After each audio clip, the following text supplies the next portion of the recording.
Michael Jackson. అసలు ఈ పేరుకి ఈయన గురించి మాట్లాడడానికి ఒక ఇంట్రడక్షన్ అంటూ ఇవ్వాలా మనం? He's a star, icon. అసలు పాప్ మ్యూజిక్లో, ప్రపంచంలో, మ్యూజిక్ అనే ప్రపంచంలో ఆయనని ఆరాధించని వారు ఖచ్చితంగా ఎవ్వరు ఉండరు. అన్ని దశల్లో లేదా ఏదో ఒక దశలో ఆయన డై హార్డ్ ఫ్యాన్స్ అందరూ.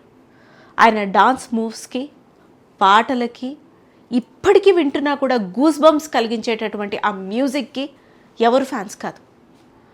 1995, 91 ఆ టైంలో అనుకుంటా MTV కాన్సర్ట్ ఆయన చేసినటువంటి ఆ dance performance mesmerising.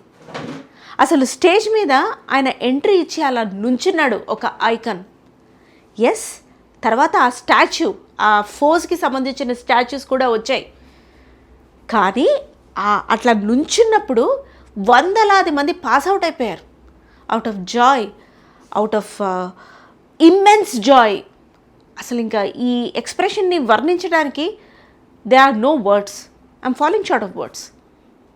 Michael Jackson ఎన్నో అలిగేషన్స్ కూడా ఎదుర్కొన్నారు పిల్లల పట్ల. అంటే జాతి, మత, ఎటువంటి రేసిజం ఫీలింగ్స్ ఇవేవీ లేకుండా పిల్లల పట్ల ఆయనకున్నటువంటి ప్రేమ, ఆదరణ అందరికీ తెలిసిందే.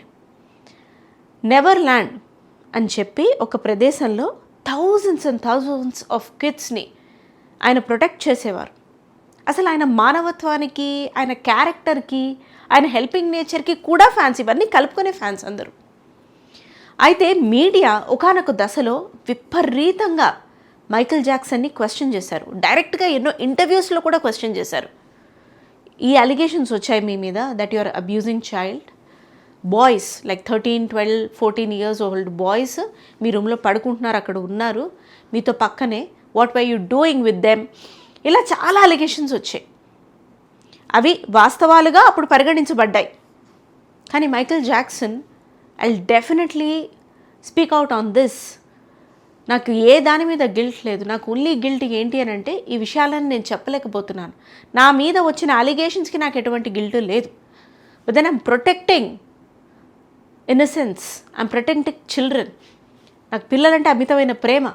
వాళ్ళకి సంబంధించి నా మీద ఇట్లాంటి అలిగేషన్స్ నేను వివరణ ఇచ్చుకుంటాను అని చెప్పి ఒకానొక దశలో ఎవరు ఈవిలో, ఎవరి నుంచి ఎవరికి థ్రెట్ ఉందో, ఎవరి నుంచి మానవాళి జాగ్రత్తగా ఉండాలో ఇవన్నీ కూడా చెప్పారు. తర్వాత ఆయన మనందరినీ వదిలి వెళ్ళిపోవడం జరిగింది. బట్ ఇన్నేళ్లకు ఎప్స్టీన్ ఫైల్స్ అంటూ ఇప్పుడు అందరూ మాట్లాడేసుకుంటున్న తర్వాత డాట్స్ కనెక్ట్ చేస్తూ వస్తూ ఉంటే మైకేల్ ఇస్ ఇన్నసెంట్ అన్న థాట్ ప్రాసెస్ ఆస్పెక్ట్స్ కూడా వినిపిస్తున్నాయి. The statement is getting a strongest support. Evidences అన్నీ చూసుకుంటుంటే, ప్రతి ఒక్క డాట్ కనెక్ట్ చేసుకుంటూ ఉంటుంటే, all I want say this, they don't really care about us. ఇది మైకేల్ జాక్సన్ పాట. ఇందులో లిరిక్స్ని అప్పటి గవర్నమెంట్ కాదు, ఇప్పుడు ఎప్స్టీన్ ఫైల్స్కి సంబంధించి ఆయన పాడారు అని సోషల్ మీడియాలో కూడా వరుసగా రీల్స్, కాంటెంట్ పోస్ట్ అవుతూనే వస్తుంది. అయితే ఈ సో కాల్డ్ డార్క్నెస్ నుంచి, ఈ ఎప్స్టీన్ నుంచి, మానవ మృగాల నుంచి పిల్లల్ని కాపాడే ప్రయత్నమే మైకేల్ జాక్సన్ చేస్తూ వచ్చారు.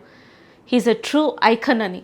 నాట్ జస్ట్ దట్, తన fellow pop icons like Britney spheres ఇంకా ఎందరినో ప్రొటెక్ట్ చేస్తూ వచ్చారని.